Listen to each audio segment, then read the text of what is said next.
Tapi Allah Subhanahu wa taala berkehendak lain. Idza aradallah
yang Allah berikan, cobaan yang Allah berikan kepada Nabiullah Ibrahim alaihi salam. Hari ini kita kenal dengan Idul Adha, hari berkorban, atau disebutkan dengan Ayyamul Udhiyah, hari kita berkorban. Kita semua tahu bagaimana pengorbanan Nabi Ibrahim alaihi salam. Bagaimana Ibrahim alaihi salam pada saat umur 86 tahun baru dikaruniakan seorang anak. Tak kala itu Nabiullah Ibrahim alaihi salam terkenal dengan seorang hamba Allah yang suka berkorban. Maka pada suatu ketika Ibrahim alaihi salam berkorban 1000 ekor kibas, 1000 ekor kibas dan 300 ekor sapi. Pada saat itu guncang arasy. Arasy pun sangat hebat. Malaikat-malaikat Allah memuji apa yang dilakukan Ibrahim alaihissalam. Pada saat itu Allah Subhanahu wa taala di hadapan para malaikatnya memberikan kesaksian, lihat hambaku Ibrahim alaihissalam. Bagaimana hebatnya dia berkorban, bagaimana hebatnya dia berbuat untuk mendapatkan ridha Allah. Sehingga pada saat itu ada yang berkata, hebatnya engkau wahai Ibrahim, sehingga engkau mengorbankan 300 ekor sapi, 1000 kibas. Apa kata Ibrahim? Andai kata aku dikaruniakan Allah Subhanahu wa taala seorang anak, dan andai kata aku dikaruniakan seorang anak dan diperintahkan untuk dikorbankan, la'azbahanna, aku akan korbankan bukan hanya kambing, bukan hanya sapi, kata Ibrahim alaihissalam, bahkan anak pun kalau diperintahkan oleh Allah untuk dikorbankan, maka akan aku korbankan. Hadirin sidang salat Idul Adha yang dirahmati Allah Subhanahu wa taala. Pada saat itu Ibrahim alaihissalam, ucapannya Ibrahim alaihissalam tercatat di hadapan Allah. Oleh karenanya tak kala kita hamba Allah yang dhaif ini berucap, berkata-kata, berjanji, maka pada saat itu jatuhlah nazar, janji kita kepada Allah Subhanahu wa taala. Maka pada saat itu Ibrahim alaihissalam, tak kala dia tidak dikaruniakan oleh Allah Subhanahu wa taala seorang anak, maka pada saat itu dia berkata, inni dzahibun ila rabbi sayahdin. Aku ingin bertemu dengan Allah, aku ingin menghadap Allah, aku ingin minta kepada Allah supaya Allah berikan kebaikan, supaya Allah Subhanahu wa taala berikan petunjuk apa yang terbaik bagiku. Aku bertawakal kepada Allah, minta kepada Allah. Kenapa? Berangan-angan memiliki seorang anak. Fabasyarnahu bighulamin halim. Maka Allah Subhanahu wa taala berikan kabar gembira kepada Ibrahim alaihi salam. Tak kala dia datang minta kepada Allah, ya Rabb, berikan kepadaku kebaikan apapun itu ya Rabb. Tapi di dalam hati Ibrahim adalah menginginkan seorang anak yang didamba-dambakannya. Pada saat umur 86 tahun Ibrahim pun fabasyarnahu bighulamin halim. Kami berikan kabar gembira kepada Ibrahim dengan seorang anak yang sangat bijak. Tak kala Allah Subhanahu wa taala menginginkan memberikan kepada seorang hambanya yang mendambakan puluhan tahun lamanya untuk seorang anak yang dicintai, anak yang dinantikan, maka pada saat itu hadirin sidang salat Idul Adha yang dirahmati Allah, Allah berikan kabar gembira dengan seorang anak. Seorang anak itu diberikan nama Ismail alaihi salam. Hadirin sidang salat Idul Adha yang dirahmati Allah, Allahu akbar, Allahu akbar, Allahu akbar, walillahil hamd. Maka pada saat Allah berikan kabar gembira kepada Ibrahim, fabasyarnahu bighulamin halim. Falamma balagha ma'ahu as-sa'i qala ya bunayya inni ara fil manam anni azbahuka fanzur madza tara. Maka pada saat itu tak kala dikaruniakan seorang anak, Nabi Ibrahim alaihissalam didatangi mimpi. Dalam mimpinya tak kala dia tidur pada malam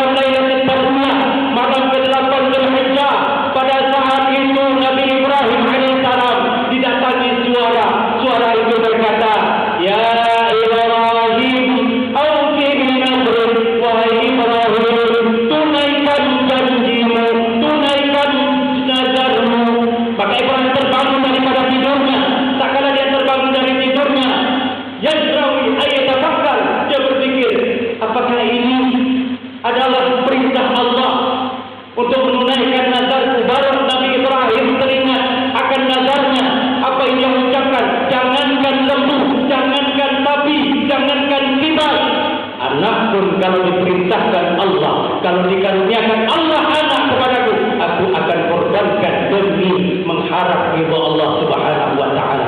Hadirin sidang salat Idul Adha yang dirahmati oleh Allah Subhanahu wa taala. Maka pada saat itu Lailatul Tarwiyah, tak kala bermimpi malam Lailatul Tarwiyah, maka Ibrahim alaihissalam berpikir. Pada saat berpikir Nabi Ibrahim, beliau termenung, beliau sendu, beliau sedih. Akhirnya Allah Subhanahu wa taala berikan lagi mimpi yang kedua, malam Lailah Arafah. Hari mana pada saat itu Ibrahim alaihissalam didatangi mimpi oleh seorang yang bersuara dengan ucapan, ya Ibrahim, aufi min adrik, wahai Ibrahim, tunaikan janjimu, terbangun dari tidur. Sehingga Ibrahim alaihissalam berkata dalam hatinya, inilah perintah Allah. Mimpi kedua, tunaikan janjimu. Ini adalah perintah Allah Subhanahu wa taala. Maka hari ke-9 Dzulhijjah disebut dengan Yaum Arafah, hari pemberitahuan. Oleh karenanya pada saat itu hadirin, Ibrahim alaihissalam gundah gulana.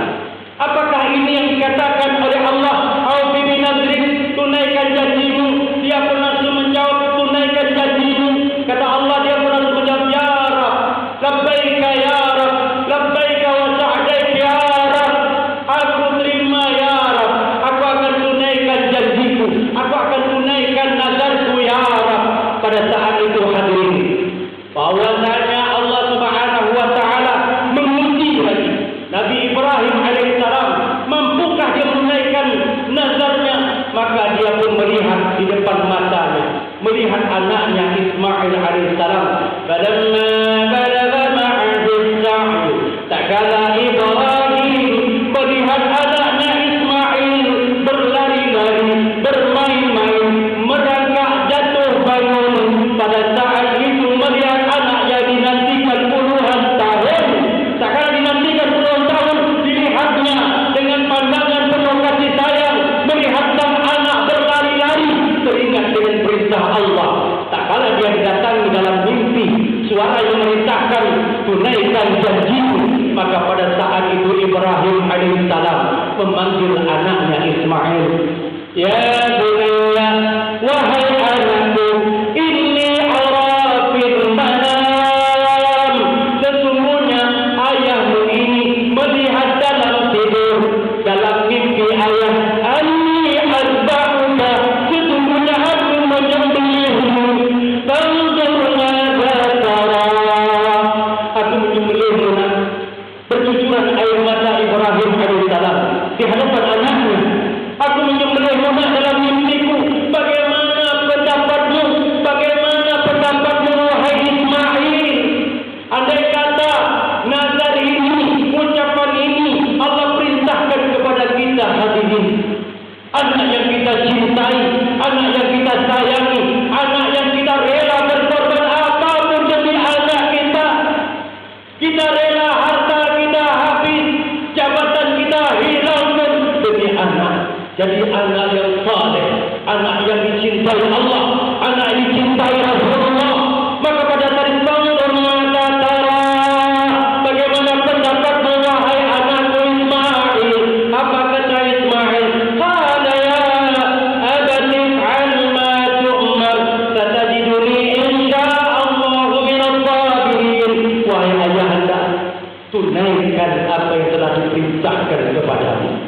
Tunaikan ayahanda, jangan ragu-ragu, jangan takut-takut, tunaikan perintah Allah. Andai kata engkau bermimpi dan itu menjadi perintah dan kewajiban dari Allah, sembelihlah aku wahai ayahanda. Hadirin sidang salat Idul Adha yang dirahmati Allah, betapa anak yang saleh yang dikatakan Allah, fabasyarnahu bi ghulamin halim, kami kabarkan gembira bagi Ibrahim dengan anak yang bijak, anak yang cerdas, anak yang pintar, anak yang saleh. Subhanallah. Maka pada saat itu Allah Subhanahu wa taala bangga, Allah Subhanahu wa taala bangga dengan Ibrahim. Apa yang diperintahkan oleh Allah dilaksanakan oleh Ibrahim alaihissalam. Maka pada saat itu yang ketakutan, yang bingung, yang was-was adalah syaitan dan iblis. Pada saat itu Ibrahim pada hari 10 Zulhijjah, Yaum Udhiyah, hari pemotongan, hari kurban. Pada saat itu Ibrahim alaihi salam berkata kepada istrinya Siti Hajar, "Ya Hajar, inni zahirun ma'abdi." Wahai Hajar, aku akan jalan-jalan bersama putraku Ismail. Kemana? Aku ingin ke Jabal. Aku ingin main-main ke gunung. Pada saat itu Siti Hajar tidak ada perasaan, tidak ada praduga bahwasanya Ibrahim akan membawa Ismail ke tempat penyembelihan, tempat pemotongan pada saat itu. Maka tak kala Ibrahim alaihissalam berminta izin kepada Hajar untuk membawa anaknya, maka disiapkanlah semua pakaian dan makanan-makanan untuk dibawa jalan-jalan. Pada saat itu hadirin, Iblis laknatullah alaih, Iblis datang kepada Hajar, "Ya Hajar, atadri, tidakkah kau tahu wahai Hajar, Ismail dan Ibrahim, anakmu Ismail dibawa oleh suamimu ke sebuah gunung. Di situ bahwasanya Ismail akan disembelih oleh bapaknya." Apa kata Hajar? "Ya La'in, wahai La'in, tak mungkin seorang ayah menyembelih anak kandungnya, anak yang dinanti-nantikan puluhan tahun lamanya. Bagaimana seorang tua ingin menyembelih anaknya yang dinanti-nantikan puluhan tahun lamanya?" Pada saat itu apa kata Iblis? "Ya Hajar, sesungguhnya Allah perintahkan kepada suamimu Ibrahim untuk menyembelih putranya, mengorbankan putranya." Tak kala Hajar mendengarkan ucapan demikian, apa kata Hajar? "Andai kata ini perintah dari Allah, maka aku mendukung. Bahkan ala ab'ad zalik, andai kata perintah itu lebih daripada menyembelih anak dan putraku yang aku cintai, aku akan rela." Makanya Iblis pada saat itu marah, emosi, tak mau diberitahu, disampaikan berita itu malah aku yang dimarah. Maka pada saat itu Ismail didatangi oleh Iblis. Tak kala datang kepada Siti Hajar, dia tidak mampu menaklukkan Siti Hajar. Kata Siti Hajar mendukung apa yang dilakukan oleh suaminya.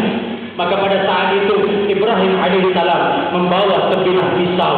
Kemudian tali yang dibawa oleh Ibrahim, seraya pada saat itu juga membawa baju-baju yang bagus. Kemudian pada saat itu dibawalah Ismail alaihissalam sampailah ke tempat pemotongan Jabal Qurban. Maka pada saat itu Allah Subhanahu wa taala uji lagi Ibrahim alaihissalam. Pada saat itu Ismail pula yang didatangi oleh Iblis.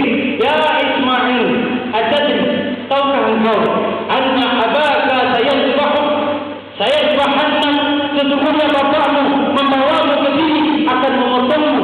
Apa kata Ismail? "Aku tahu wahai Iblis, makanya aku mengikuti apa yang diperintahkan oleh orang tuaku dan diperintahkan Allah." Diambilnya batu kerikil, dilemparnya pada saat itu ke muka dan wajah Iblis, maka terkenalah mata sebelah kiri Iblis dan menjadilah Iblis itu buta. Maka pada saat orang yang melakukan ibadah haji diperintahkan untuk Jumratul Ula, Jumratul Wusta dan Jumratul Aqabah. Maka pada saat itu Bapak Ibu hadirin sidang Idul Adha yang dirahmati Allah, tak kala Iblis dilempar oleh batu kerikil oleh Ismail alaihissalam, maka dia pun lari. Pada saat itu dia pun lari menanti dan memantau apa yang akan dilakukan oleh Ismail dan Ibrahim. Dengan kekuasaan Allah, Ismail pada saat itu datang kepada bapaknya. Seraya menghampiri orang tuanya berkata, "Ya abadi, wahai ayah, cepatlah tunaikan janjimu, tunaikan dan laksanakan janjimu. Aku sudah tidak sabar lagi, wahai ayahku." Maka pada saat itu Bapak Ibu, Ibrahim alaihissalam gemetar seluruh tubuhnya. Tak kala dia mendengarkan ucapan sang anak, dia pun berkata, "Wahai anakku, andai kata engkau siap, maka aku akan mempersiapkan diri." Sang anak juga berkata, "Wahai ayah, kalau kita sudah siap, maka laksanakan." "Ayahku, aku berpesan kepada beberapa hal." Apa dia? "Ya waladi, apa yang akan engkau berikan pesan wasiat kepadaku sebelum aku menyembelih?" "Tolong ayah, ikat kaki dan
Ibrahim alaihissalam gemetar pada saat itu.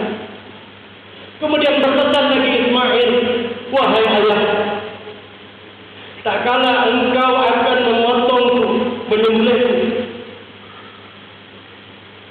tolong jangan sampai pakaian aku ini terpercik oleh darah, sehingga tak kala nanti ibuku Hajar melihat, dia akan terkenang dan dia akan menangis, dia akan sedih, dia akan menangis merintih, dia akan meratapiku. Tolong jangan sampai terkena percikan darah, tolong lepaskan bajuku. Itu membuat Ibrahim alaihissalam semakin menjadi-jadi tangisan. Dipeluknya anaknya.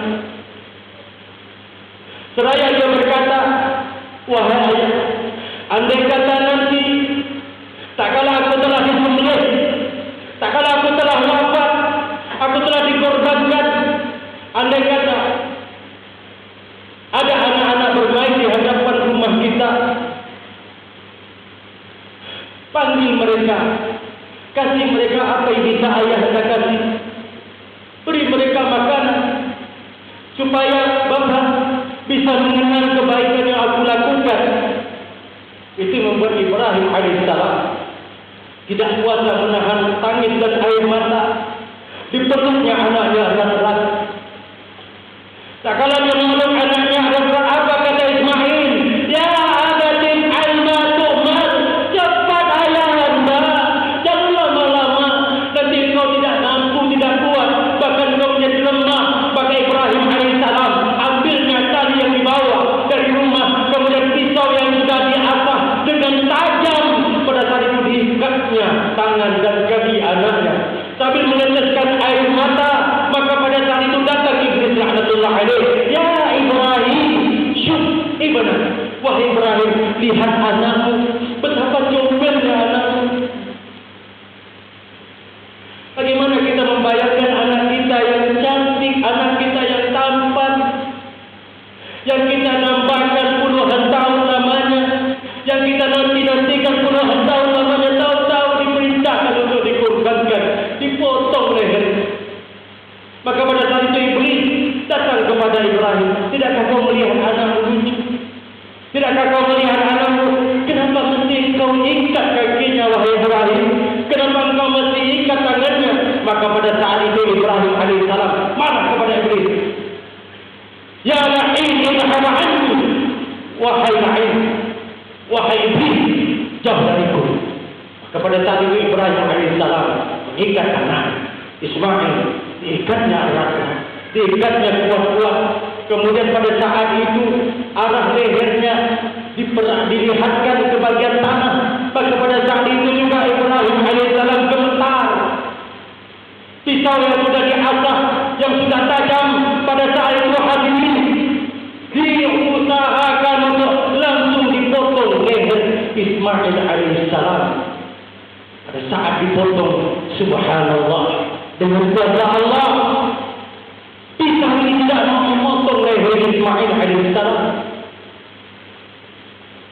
Apa kata Ismail? Ya abadi, ba'ufa quwwatu, wahai ayahku, kenapa engkau lemah?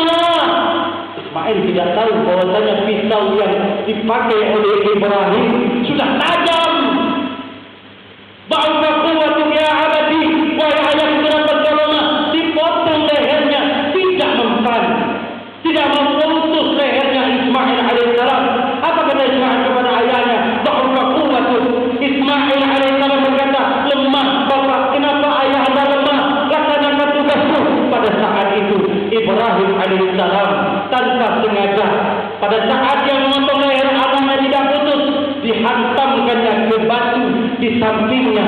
Subhanallah, pisau yang dipukulkan ke batu di sampingnya tadi terbelah menjadi dua, saking tajam pisau tersebut. Subhanallah, inilah wahai anakku, batu saja terbelah menjadi dua. Bagaimana aku lemah, bagaimana aku tidak kuat, aku sudah lakukan itu semua. Pada saat itu Ibrahim alaihissalam mencoba potongan yang kedua. Tak kala dia akan memotong leher anaknya, mengorbankan Ismail.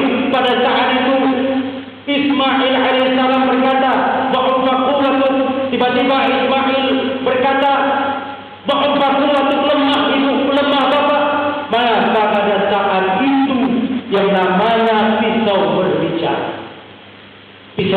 berbicara kepada Ibrahim dan Ismail.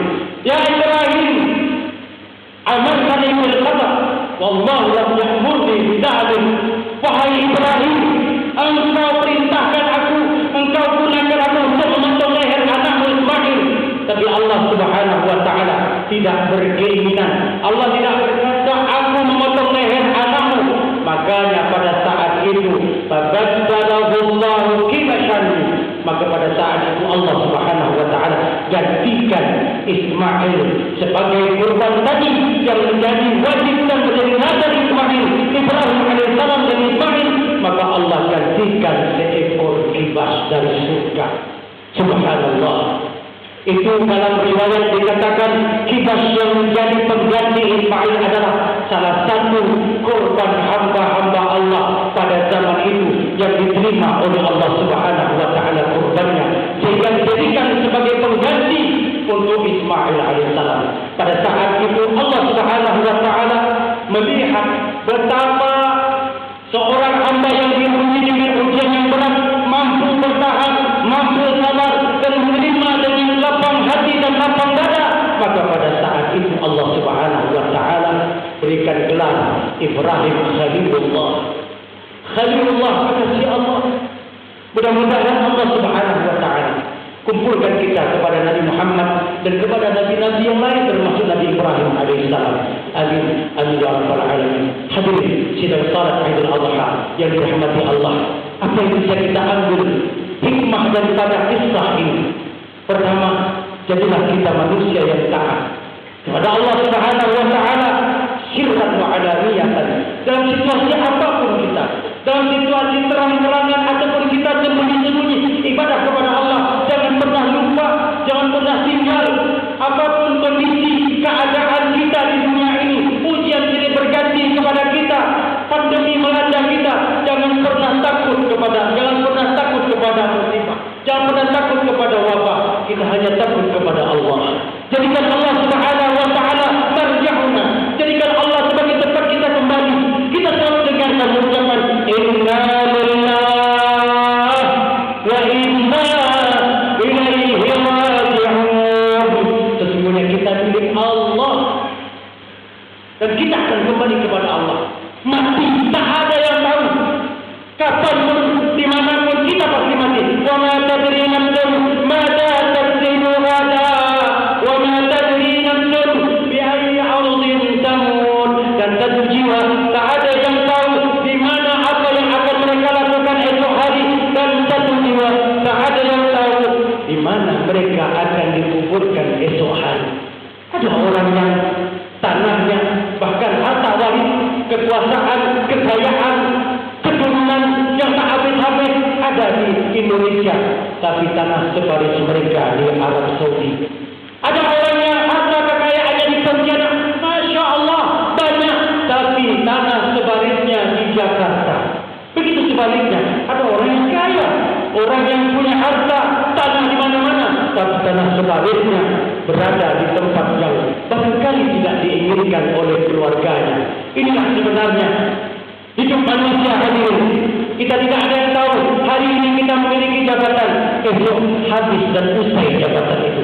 Hari ini kita memiliki ketampanan dan keperkasaan, tak lama lagi akan datang masa kita tua, dan pada saat itu keperkasaan dan ketampanan kita akan habis dan punah. Hari ini kita menjadi seorang yang cantik, jelita. Barangkali dalam beberapa tahun yang akan datang kita sudah tidak memiliki itu lagi. Sesungguhnya apa yang ada di dunia ini akan hancur. Kullu man 'alaiha fan wa yabqa wajhu rabbika dzul jalali wal ikram. Oleh karenanya, jadikanlah takwa sebagai jalan terbaik untuk kita mendekatkan diri kepada Allah. Dan mudah-mudahan dengan khutbah Idul Adha ini Allah Subhanahu wa taala membukakan pintu hati kita semua. Allah angkat semua musibah wabah yang melanda bangsa kita Indonesia ini, khususnya pandemi yang melanda kita. Mudah-mudahan kita semua diberikan kesehatan oleh Allah. Bagi mereka yang kena musibah wabah, yang mendapatkan wabah dan pandemi ini, ada yang meninggal, insya-Allah mudah-mudahan mereka mati syahid, husnul khatimah min ahli jannah, dan mereka akan dimasukkan Allah ke dalam surganya. Amin amin ya rabbal alamin. Mari kita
Jadikan tauladan Ibrahim dan Ismail menjadi pemacu bagi kami untuk senantiasa berbuat baik ya Allah, untuk senantiasa menjadi hamba yang taat ya Allah, bukan menjadi hamba yang ingkar, bukan menjadi hamba yang sombong, bukan menjadi hamba yang selalu berbuat maksiat.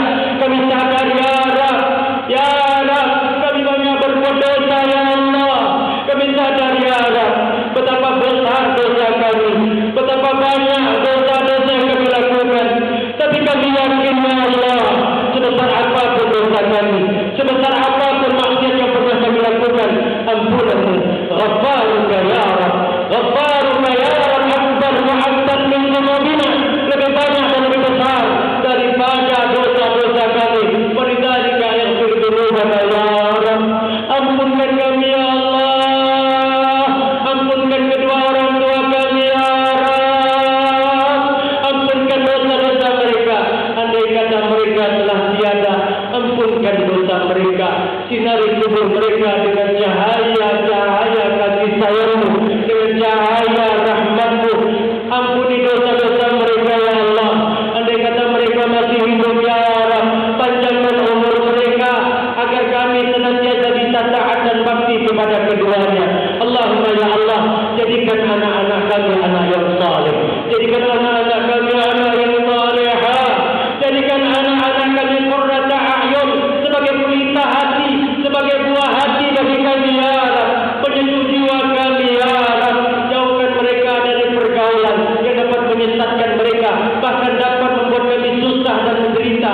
Allahumma ya Allah, ya Rahman, ya Rahim, kami mohon kepada-Mu ya Allah, berikan petunjuk kepada kami, berikan kekuatan kepada kami, berikan kekuatan kepada kami untuk menghadapi pandemi ini dengan hati yang lapang, hati yang ikhlas, dan mampu melawan pandemi ini ya Allah dengan taat kepada-Mu ya Rabb. Allahumma ya Allah, angkat bala, angkat wabah yang melanda bangsa kami ya Allah, angkat wabah ini ya Allah, angkat pandemi ini ya Allah, angkat ya Rabb, sehingga kami bisa kembali beribadah sebagaimana yang kami inginkan dan sebagaimana yang kami tambahkan selama ini. Birahmatika ya Arhamar Rahimin ya Rabb, barangkali saudara-saudara kami hari ini yang tertunda ibadah hajinya ya Allah, yang mestinya hari ini mereka bertalbiyah labbaik Allahumma labbaik, hari ini mereka tidak bisa berangkat ya Allah karena pandemi ini. Tapi ada saudara-saudara kami yang mungkin di sana, yang tinggal di Makkah,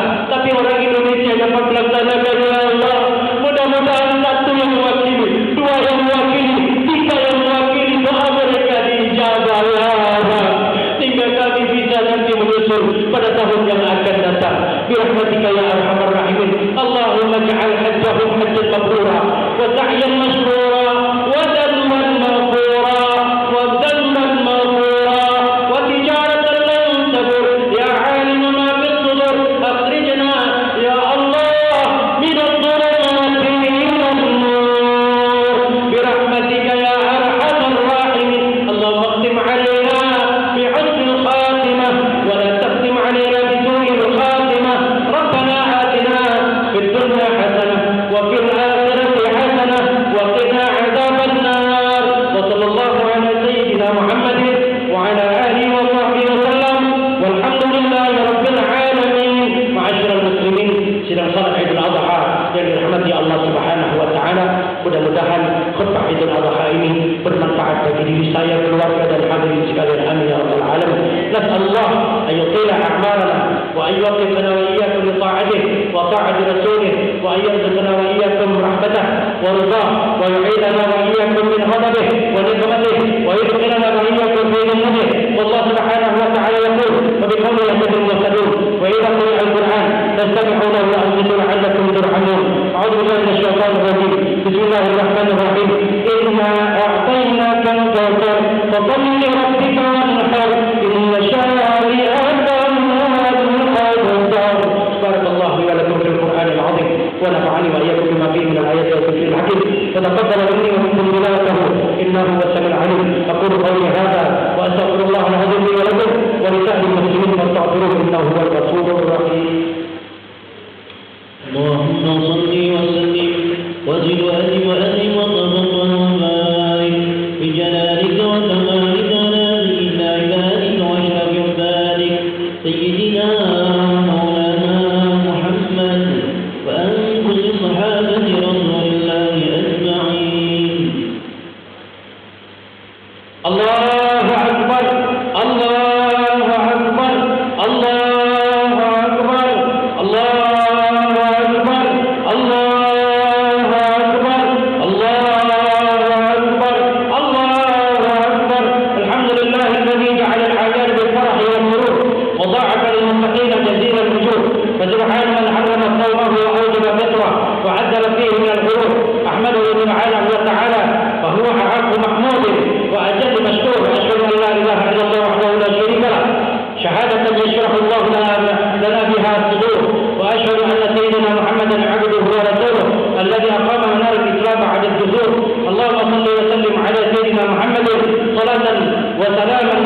وعنهم برحمتك يا أرحم الراحمين.